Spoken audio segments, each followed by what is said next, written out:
Good evening. Thanks for joining us. I'm Pat Simon. And I'm Clara Benitez. We have an update tonight to our Facing Danger report, investigating the dangerous access to exit ramps heading in the wrong direction onto the Harbor Bridge. In a moment, we're going to show you how a state agency communicates behind the scenes in response to such incidents.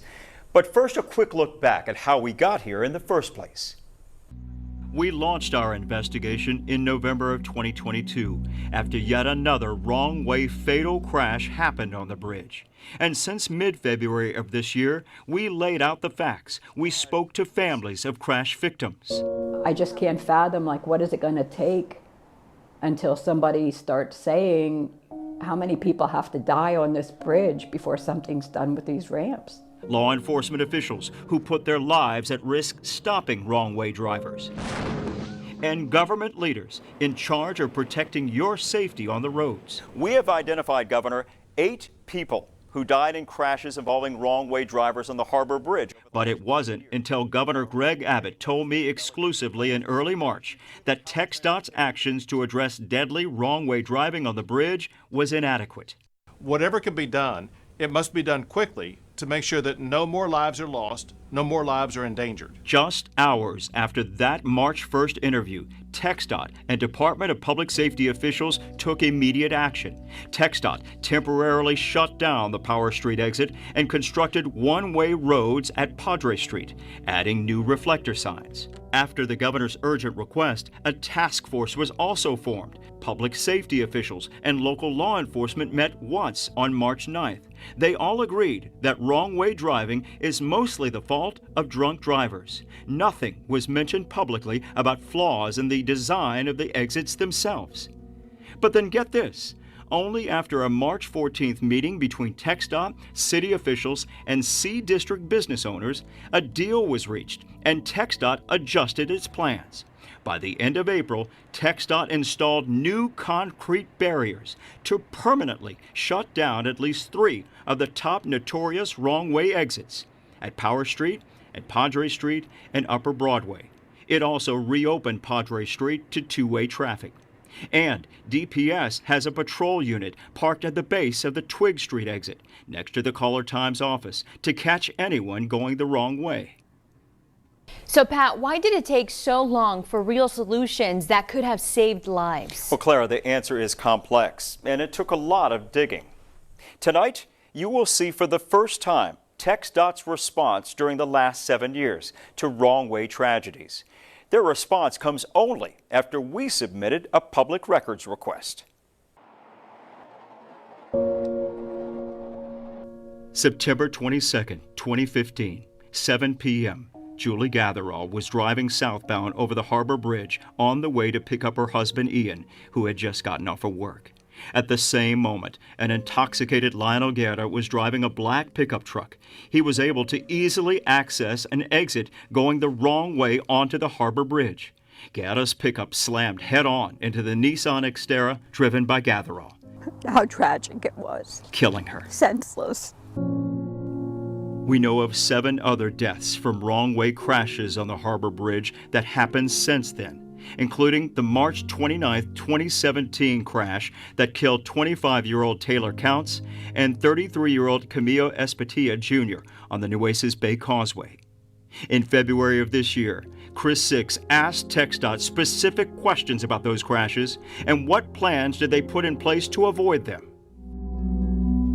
The only reply we received 1 week later was a broad brush message about safety measures they took to put up new signs and road reflectors, and that wrong-way detection systems would be put in place.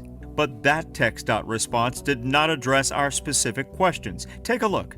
We asked TxDOT about their specific actions after each deadly crash since 2015. We also asked questions like, has there ever been an official plan to close any or all of those southbound exits to avoid drivers from entering the wrong way? Our 6I team filed a public records request to get our specific questions answered. Here's what was sent to us. I color tabbed to show the different years. In October 2015, just days after the September death of Julie Gatherall, this TxDOT email acknowledged that deadly crash. It also addressed an additional wrong-way driver crash, where that driver swerved to avoid a head-on collision and struck a wall. Several other head-on collisions nearly happened, the TxDOT email reads. So what was done? TxDOT added flashing beacons to wrong-way signs. And among the documents sent to us, nothing else was apparently done about wrong-way driving. Until almost 2 years later, on June 3rd, 2019. It scared me to death. That could have been me. In our public records request, we noticed this email that concerned citizen Judy Butler of Corpus Christi sent to then council member at large Paulette Guajardo. At the time, Butler said she witnessed the result of wrong-way driver collisions on the bridge numerous times. So it was just mangled cars. She told me one of her encounters happened when she actually drove up on the scene of a wrong-way head-on collision on the bridge, just the day before writing the email. I was the first one on the scene, and it was frightening. There's nothing like standing on top of the bridge and feeling as helpless as you can possibly imagine. Butler wrote to Guajardo that crash should be a wake-up call to the city and state. I thought, why are we in this situation? It just seemed ridiculous. Guajardo responded at the time that she agreed and would get with the city manager on the issue. Guajardo also forwarded Butler's concern that eventually got to TxDOT. Almost 6 weeks later, records show TxDOT said it conducted a field review and proposed recommendations July 12, 2019. TxDOT's recommendations: replace existing do not enter and wrong-way signs, refresh striping and road reflectors, and other cosmetic measures. No mention of even closing the flawed exits themselves. Judy Butler was hoping to get real solutions, but instead, I just felt like it fell on deaf ears. And it did, because nothing happened. February 15th, 2020, 2:05 a.m. Another fatal wrong-way crash on the Harbor Bridge. This time, an intoxicated driver entered the Harbor Bridge using the Power Street exit, going the wrong direction. 45-year-old Ricardo Zuniga III died after causing a head-on crash with 38-year-old Amy Hinojosa, killing the Gregory native and mother of 3 teenagers.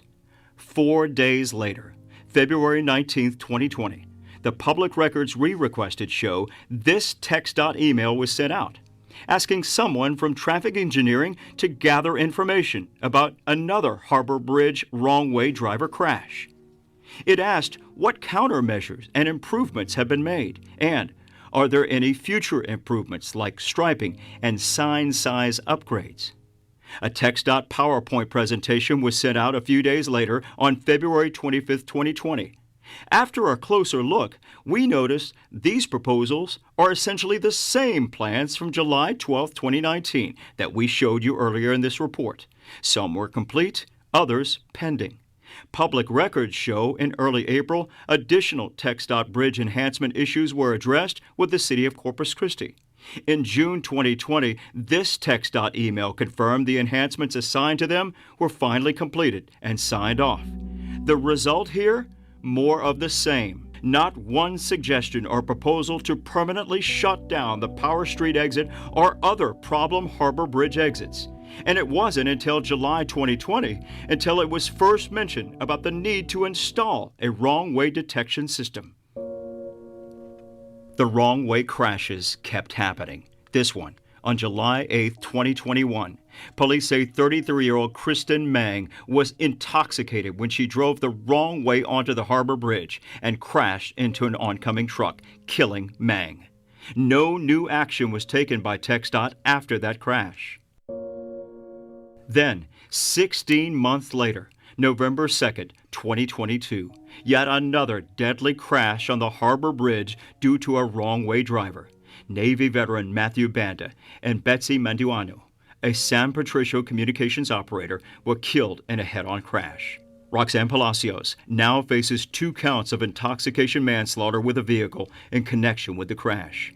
1 month after that latest crash, email records we obtained show the city asked TxDOT for a meeting to discuss the latest on the wrong-way detection system as part of existing safety enhancements.